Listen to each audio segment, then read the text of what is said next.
Have you ever noticed the second you defend yourself, people stop believing you?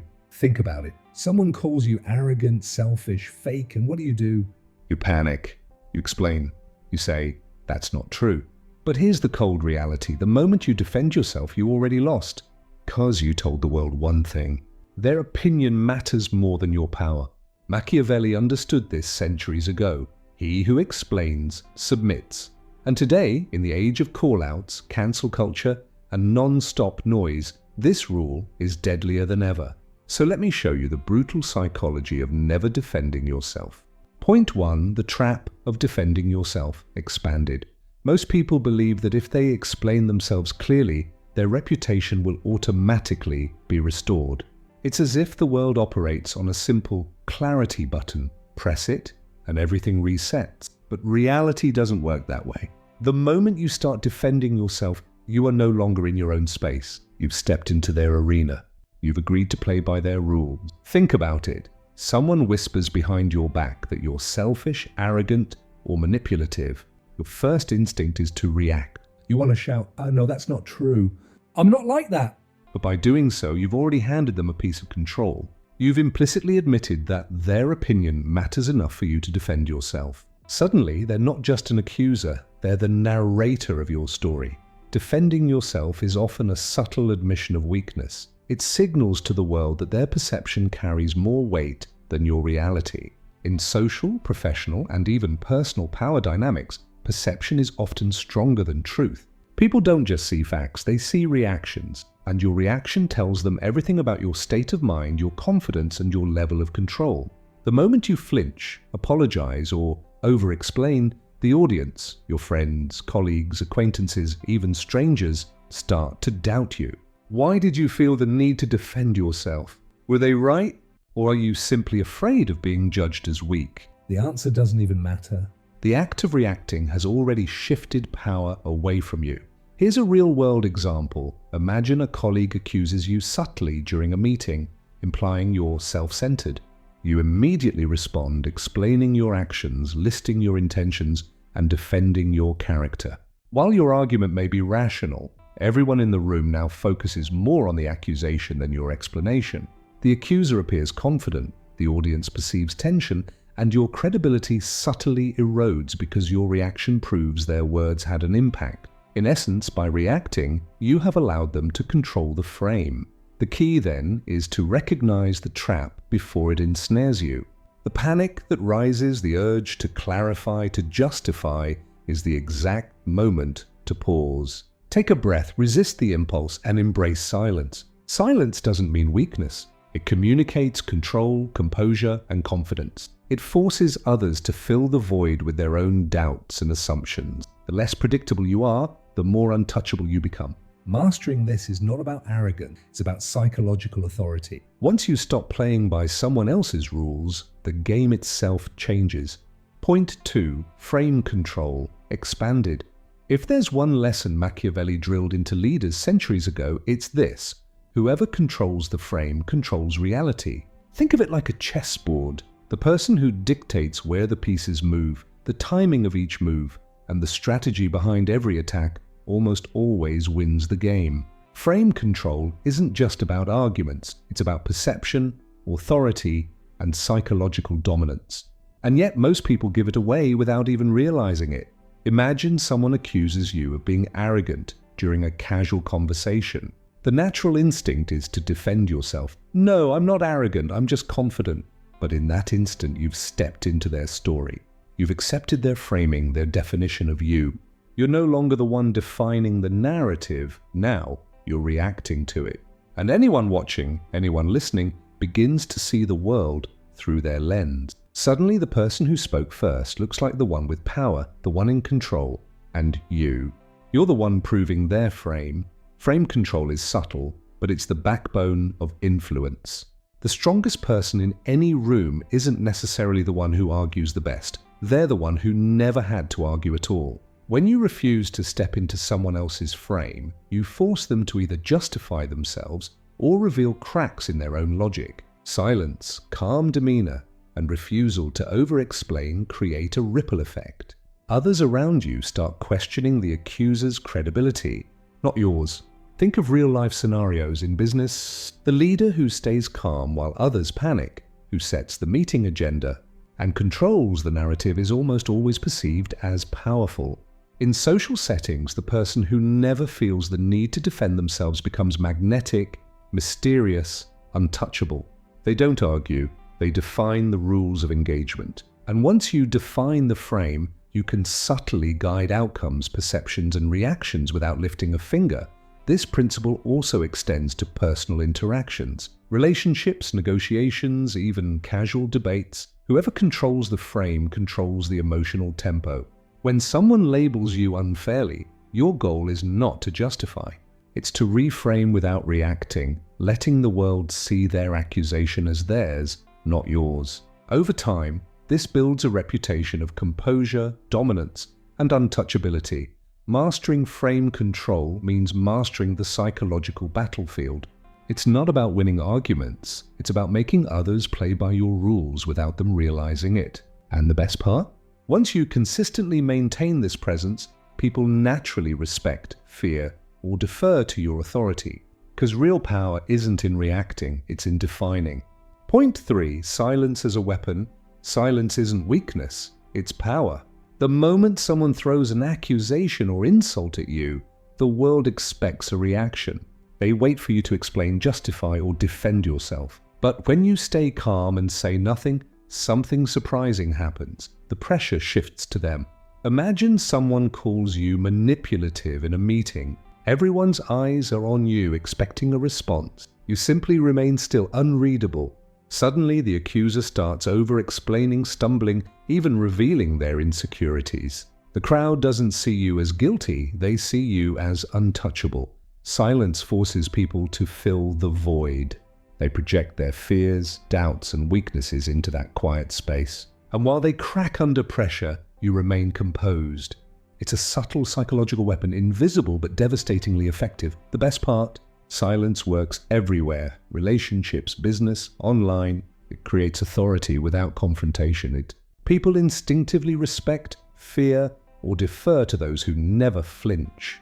In essence, words are optional. Presence is master silence, and you don't just survive attacks, you make the world react too.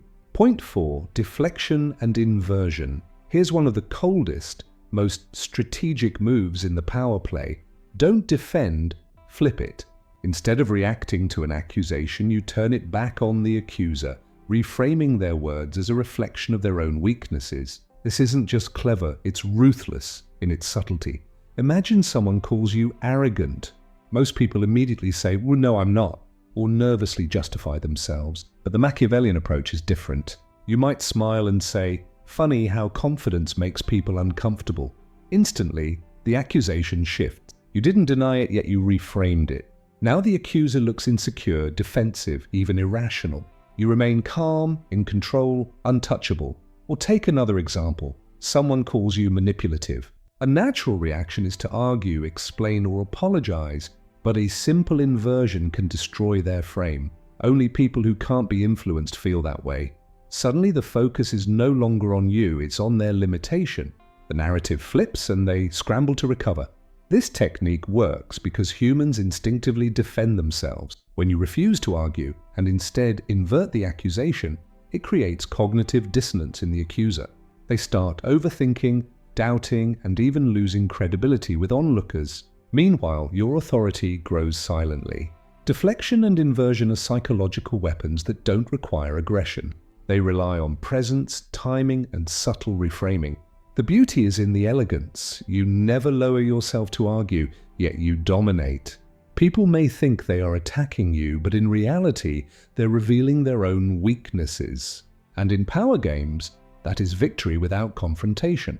Mastering this skill means understanding human nature at its core.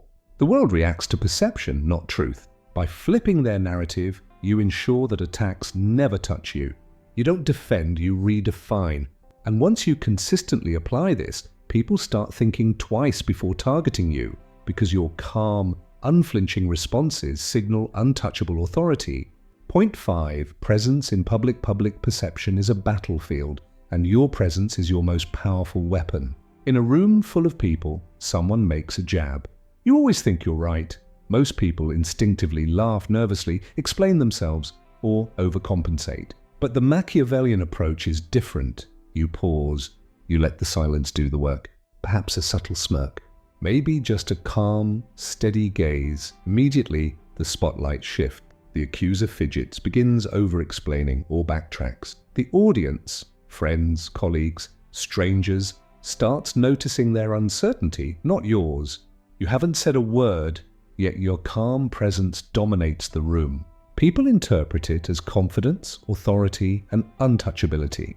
Presence becomes a psychological lever far stronger than words. Think of it like this. Words are temporary, but energy lingers. A single moment of composure can outshine hours of argument. By holding your ground silently, you force others to fill the void, and they almost always reveal more than you ever could. In social dynamics, perception is reality.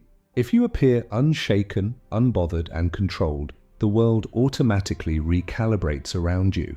This applies beyond just social interactions. In professional meetings, negotiations, even online spaces, presence alone signals power. People instinctively defer to it. They perceive your composure as authority, your stillness as strength. Over time, this aura makes attacks ineffective before they even begin. You don't need to defend yourself because the room, consciously or not, aligns with your energy. Mastering presence is about understanding psychology and timing. It's subtle yet decisive. A calm posture, a measured pause, and a confident gaze can silence chaos and control perception. People don't just listen, they feel your authority. And in every interaction, the strongest person isn't the one arguing. They're the one whose presence reshapes the environment without a single word. Point 6. Digital power plays. The digital world is a modern battlefield, and the rules are harsher than ever. Social media, comment sections, call-outs, cancel culture, they thrive on reactions. Every post, every reply, every comment is under scrutiny. The moment you defend yourself online, you hand your attackers the power to control the narrative. Machiavelli would have laughed at our instant reaction culture. He understood that responding gives control to the other side. Instead, the modern Machiavellian plays differently: silence, reframing, and strategic distortion. For example, if someone calls you toxic or dangerous, you don't defend or apologize. You post a subtle, reframed response. People call you dangerous when they can't control you. Instantly, the narrative flips. You appear confident, untouchable. They look bitter, insecure, reactive. This is the essence of digital frame control. Silence alone can work, but when combined with precise messaging, it transforms attacks into proof of strength. Every criticism becomes a reflection of the accuser, every accusation a tool you can subtly exploit. You don't argue, you let their words betray them. Consider how viral call-outs operate. Most people react emotionally, trying to explain, justify, or plead their case. Meanwhile, the savvy operator waits, posts carefully, and subtly shifts perception. The crowd interprets calm, composed, and strategic responses as authority. Suddenly, the accused isn't on the defensive, they're setting the rules. Digital power is about perception, timing, and control. The more people expect you to react, the stronger your silence becomes. And when you occasionally respond, it's on your terms, reframing the attack, making the world see strength where they expected weakness. Mastering this creates an aura of untouchable authority, both online and offline. In the digital age, those who never defend themselves yet subtly dominate the narrative are the true masters of influence. Point 7. Psychological tempo power is not just what you say, it's when you say it. Most people lose influence because they react too quickly, letting emotions dictate their responses. The Machiavellian operator understands that controlling the tempo is the key to control itself. Timing, pace, and restraint become tools more powerful than words. Imagine someone accuses you of being selfish during a heated discussion. The average reaction is instant: defensiveness, explanation, justification. But by reacting immediately, you give the attacker control. You enter their rhythm, their emotional speed, and they dictate the energy of the exchange. You've already lost the frame. Now imagine a different approach. You pause, slow down, and let their words hang in the air. You breathe, observe, and stay calm. The accuser begins to over-explain, exaggerate, and stumble. Their emotion accelerates while yours remains measured. You didn't fight them, you made them fight themselves. The psychological imbalance shifts the power entirely in your favor. Tempo control works in every arena: relationships, business, negotiations, even casual arguments. By slowing down, you force the other person to reveal inconsistencies, doubts, and vulnerabilities. People naturally adjust to your rhythm, and the one who sets the tempo subtly dictates the emotional outcome. The beauty of this strategy is its subtlety. It doesn't rely on confrontation or persuasion. It's about patience, presence, and perception. By mastering the flow of interaction, you manipulate the psychological space around you. Others may feel frustrated, anxious, or off balance, but you remain composed, untouchable, and in control. In essence, those who control the tempo don't just respond, they orchestrate. They turn accusations, conflicts, and pressures into opportunities to demonstrate dominance.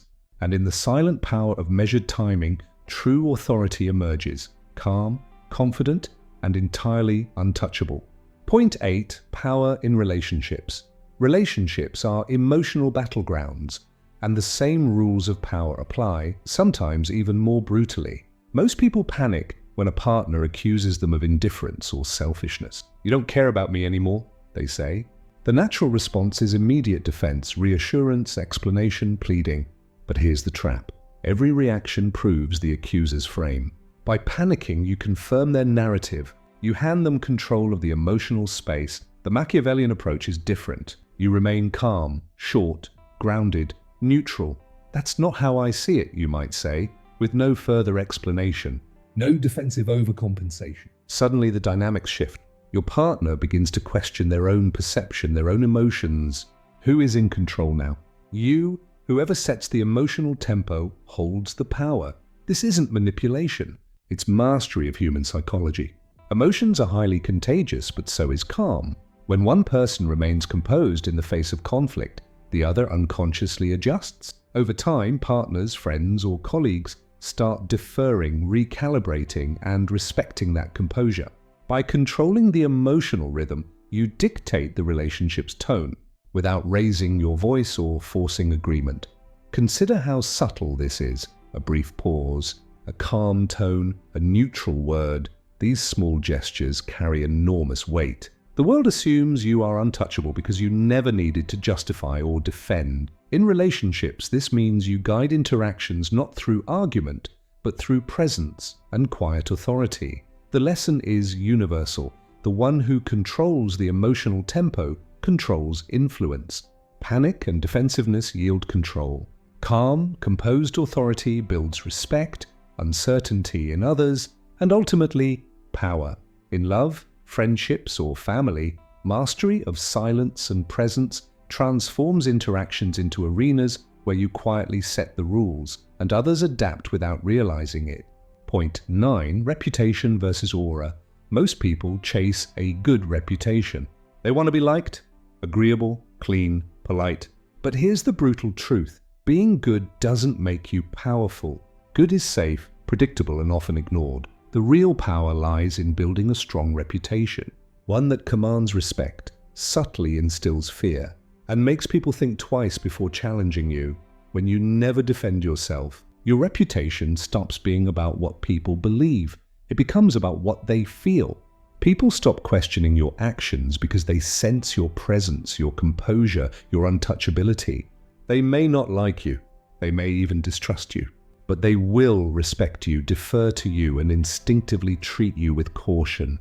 And in the hierarchy of influence, respect driven by aura is far stronger than approval based on niceness. Consider a workplace example. A colleague spreads a rumor about you. Most people scramble to explain, justify, or apologize. The result? They reinforce the rumor's importance. But the person with aura remains calm, unshaken, and silent. Others notice, consciously or not, that the rumor holds no sway. Your presence alone becomes your shield. People start defending you or doubting the accuser because they sense strength that words cannot convey. Aura is about psychological dominance without confrontation. It's about creating an invisible boundary where attacks lose their power before they land. It's subtle but deadly effective. Silence, composure, and controlled responses build a gravitational pull. People are drawn to it, intimidated by it, and often, without realizing it, aligned with it. Stop chasing approval. Stop over-explaining. Build aura, not reputation. The world doesn't need to believe you're good. It needs to know you're untouchable. That shift from trying to be liked to being respected, feared, and deferred to is the ultimate evolution of personal power. Once your aura is established, defense becomes obsolete and influence becomes automatic. Point 10, the final evolution, the ultimate goal isn't silence, it's aura. It's the presence so composed, so secure, so unbothered that attacks lose their force before they even land. People stop expecting it. They start defending you instead, sometimes without even realizing it. Why are you going after him? He didn't even respond, they say. That is the mark of true power. You no longer play defense. You define reality. Machiavelli famously said, "It's better to be feared than loved if you cannot be both." But modern mastery goes beyond fear. It's not about intimidation, it's about untouchability. You don't explain, defend, or justify because you never needed to. Your power exists in perception, presence, and psychological dominance. Words become optional. Your aura speaks louder than any argument ever could. Think of it like this. In every interaction, professional, social, or personal, the world constantly tests your authority. Attacks, insults, accusations, they're all pressure points. The average person reacts. The wise retreat into defense. But the evolved operator remains calm, composed, and almost untouchable. Their energy alone reshapes the narrative, turning challenges into silent demonstrations of power. People start adjusting to them, subconsciously respecting boundaries they never imposed. At this stage, defense becomes obsolete. You set the emotional, psychological, and perceptual tone. Your presence dictates reactions. The world learns that you don't flinch, don't over-explain, and don't need permission to exist fully. This is not arrogance, it is mastery. You've moved from reacting to defining, from chasing perception to commanding it, and from trying to be understood to simply being untouchable. The final evolution of power is subtle, invisible, and absolute. Silence is no longer a tactic, it's a lifestyle. You are not feared because of aggression, nor loved because of charm. You are untouchable because you never allowed anyone to define you in the first place. That is the essence of ultimate authority, and the culmination of every Machiavellian principle. Presence, frame control, silence, tempo, aura, all working together to make defense irrelevant and power inevitable.